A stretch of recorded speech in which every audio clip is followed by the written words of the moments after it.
Mirë se erdhët në Letra të Rëvejnë, jam Diana, do bëj leximin e juaj të dashur virgjëresha që e kam ndarë në 3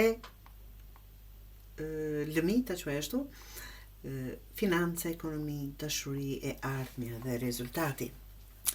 Në fakt, të dashur virgjëresh, kemi një lexim shumë realist dhe pak i rëndë ta quaj, por shumë i dobishëm, sepse tregon sakt ku po harxhohet energjia dhe ku duhet të vendosen kufit.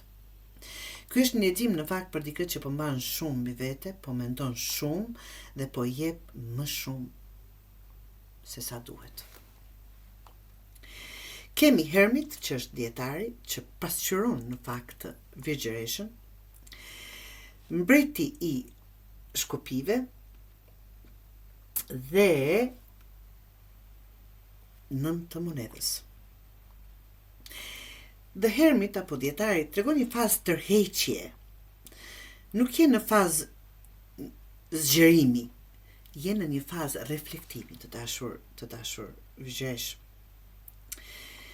Po mendon shumë për drejtimin që duhet të marrësh, mund të jesh e izoluar në punë ose duke bërë gjithçka vetë dhe nuk po merr vendime të shpejta. Kjo nuk është negative, por zgjat shumë nëse nuk vepron.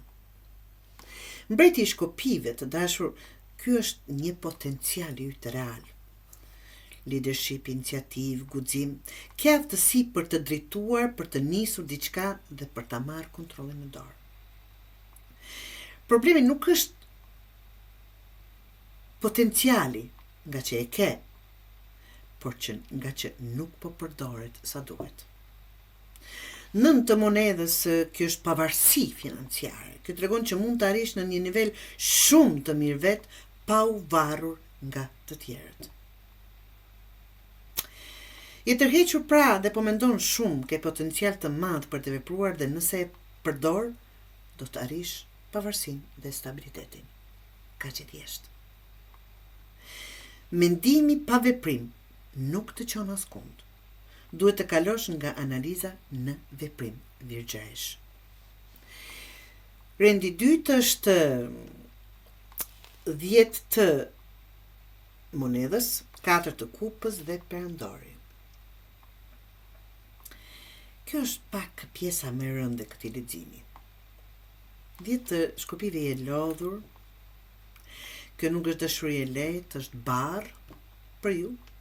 Ndihesh sikur po mban gjithçka vetëm. Ke shumë përgjegjësi emocionale, ndoshta po jep më shumë se sa po merr.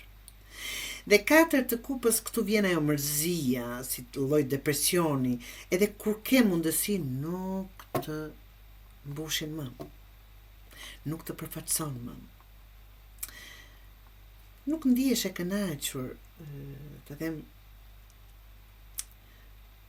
mund të refuzosh ose të mos shohësh çfarë ke përpara, emocionalisht je zbrazët.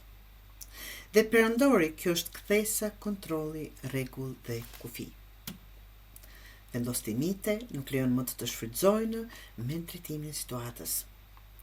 Pra, duke qenë lodhur nga barra, nuk ndihesh më e kënaqur dhe në fund vendos të marrësh kontrollin, të vendosësh ti rregullat. Dashuria nuk duhet të jetë barë virgjëresh. Nëse ndihesh e lodhur, diçka nuk është në rregull dhe duhet ta ndalosh. Rendi 3 që është faqe monedhës, temprën që është qëndrueshmëria dhe 5 të kupës. Këtu fillon diçka e re në aspektin praktik. Një mundësi e vogël, por reale. Një ofertë, një ide e re, një fillim që kërkon përkushtim. Kjo është balancë dhe shërim. Gjërat nuk ndodhin me njëherë, por fillojnë të rregullohen, të dashur virgjëresh. Në praktikë gjen ekuilibrin, stabilizon veten emocionalisht dhe praktikisht mëson të mos e teprosh. Dhe kjo është e bukur, sidomos për virgjëreshat. 5 të kupës, këtu dhe është gënimi për të kaluarën, diçka të kalën, shije të keqe. Ke keqardhje, mendon pse ndodhi kështu, fokusohesh te ajo që ke humbur. Në këto kupa që janë rrëzuar. Por janë 2 kupa këtu. një mundësi e re, stabilizon veten, po ende ke mbetje emocionale nga e kaluara që të rëndojnë. Mos e prish atë që po ndërton për shkak të asaj që ke humbur. E kaluara është mësim, jo vend ku duhet të qëndrosh. Vigjesh, nuk je lodhur nga jeta, je lodhur nga ajo që po mban mbi vete pa qenë e jotja. Lëdimi juaj ishte shumë i qartë, në financa potencial të madh, por shumë analizë dhe pak veprim. Në dashuri lodhje dhe nevojë pa kufi. Në të ardhmen fillim i ri, por me plagë nga e kaluar, që duhet lënë që të mund të ecni para, dashur Vigjesh.